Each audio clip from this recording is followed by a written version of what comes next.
Imagine this for a second. You're at home alone, maybe watching TV, reading, or about to fall asleep. Suddenly, you feel a strong pressure in the center of your chest, like something heavy is crushing you. You can sit, catch your breath. Your left arm feels strange, numb, weak, and fear hits you all at once. In that moment, a lot of people freeze, not because they're not brave, but because the body goes into alarm mode and the mind gets foggy.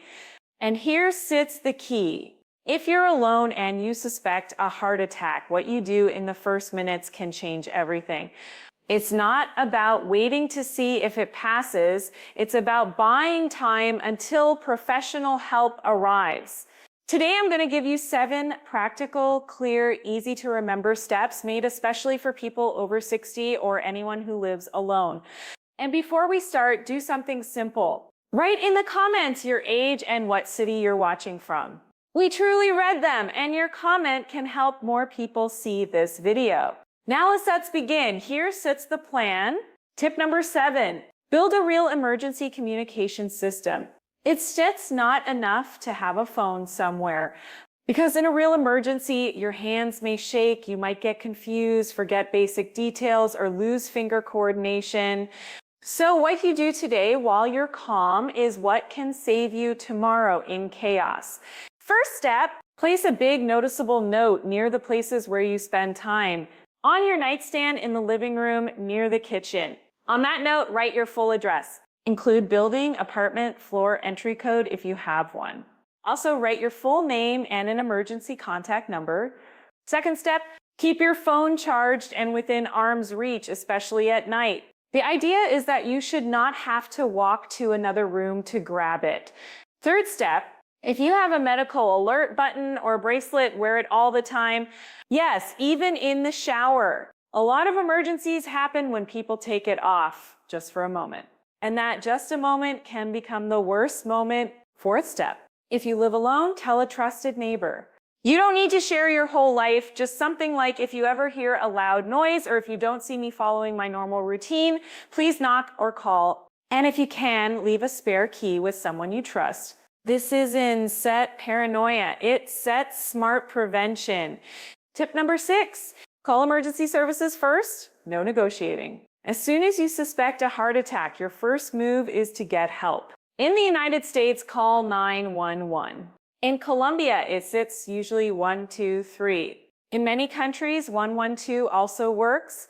If you're not sure, save your local emergency number in your phone today. And remember this like a golden rule. Do not drive yourself to the hospital if you're alone and you feel these symptoms. Not because you can step, but because in an ambulance, they can start treating you immediately and alert the hospital in advance. Also, if you pass out while driving, the risk multiplies.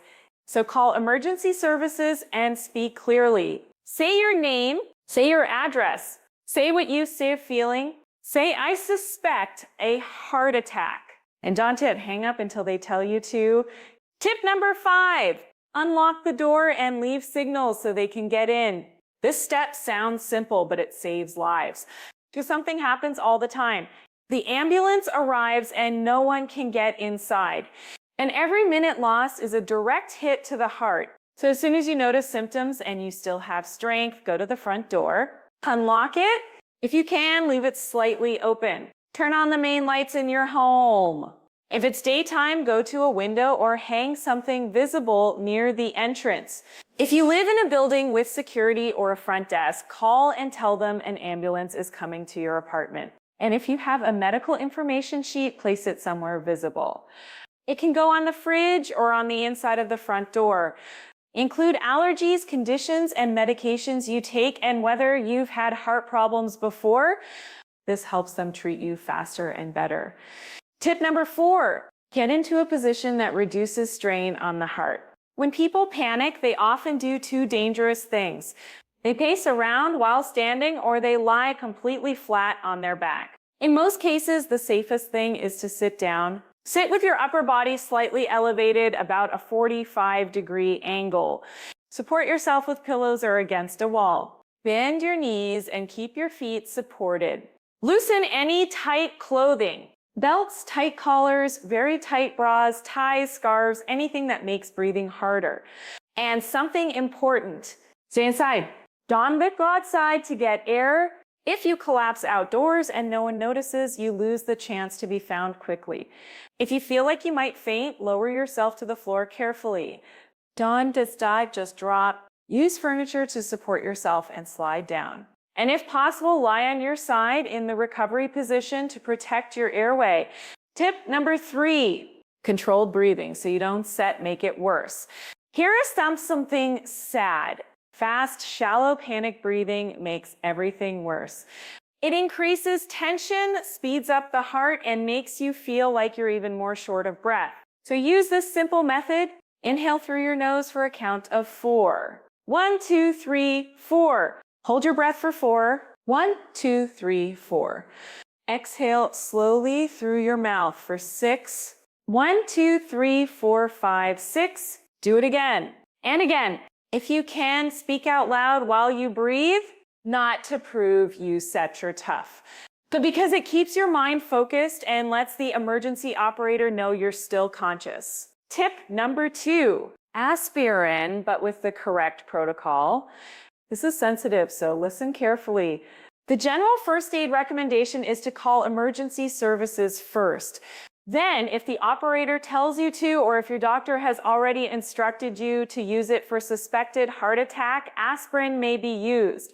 Aspirin helps reduce clot formation, which can limit damage.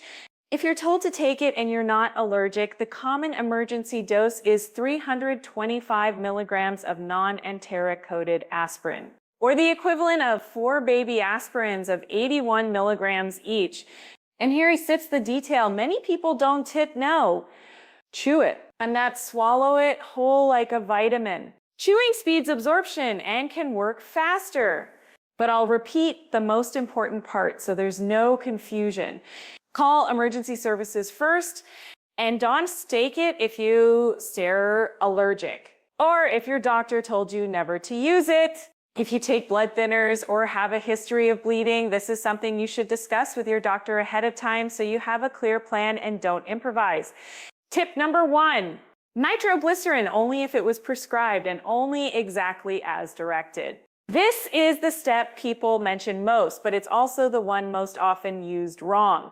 Nitroglycerin is for chest pain of cardiac origin in people who already have a prescription. That's not something you try. It's not something you borrow from a neighbor.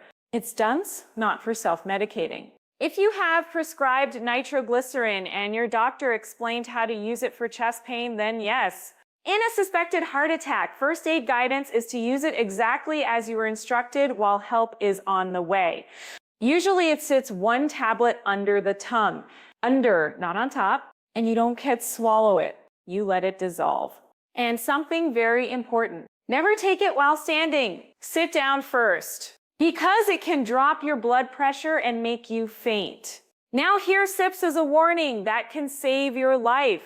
If you've taken erectile dysfunction medications like sildenafil or vardenafil in the last 24 hours or tadalafil in the last 48 hours, you must not combine that with nitrates like nitroglycerin. That combination can cause a dangerous drop in blood pressure. That's why it's smart to keep a card in your wallet listing your medications. And if you're on the phone with emergency services, say it. Say it clearly without embarrassment. It's medical information, not a judgment. Now, I want to add a quick extra because you may have seen it online. The cough to survive method, sometimes called cough CPR. Pay attention. It's not a method to stop a heart attack. And it can be dangerous if it makes someone delay calling emergency services. In some very specific rhythm emergencies, when a person is conscious and in a controlled environment, a professional might instruct hard coughing for a few seconds. But at home, the safer plan is not to rely on that as a solution. Your priorities are to call, sit, unlock the door, breathe in a controlled way, and follow instructions. And now, the most important closing message. This video is not meant to scare you, and it's meant to prepare you. Because when you start prepared, fear goes down. And when fear goes down, you act better. Today, do this quick checklist. Put your address note somewhere visible. Keep your phone charged near you. Save your local emergency number. Keep non-coded aspirin only if your doctor approves it for your situation. And if you have prescribed nitroglycerin, check the expiration date and store it correctly. Most of all, share this video with someone over 60. Send it by WhatsApp to a family member, a neighbor, a friend, because in an emergency, the right information is priceless. Now tell me in the comments, do you live alone or with someone? And if you've ever had a heart scare, what was the scariest part in that moment? Your story could help someone else react in time.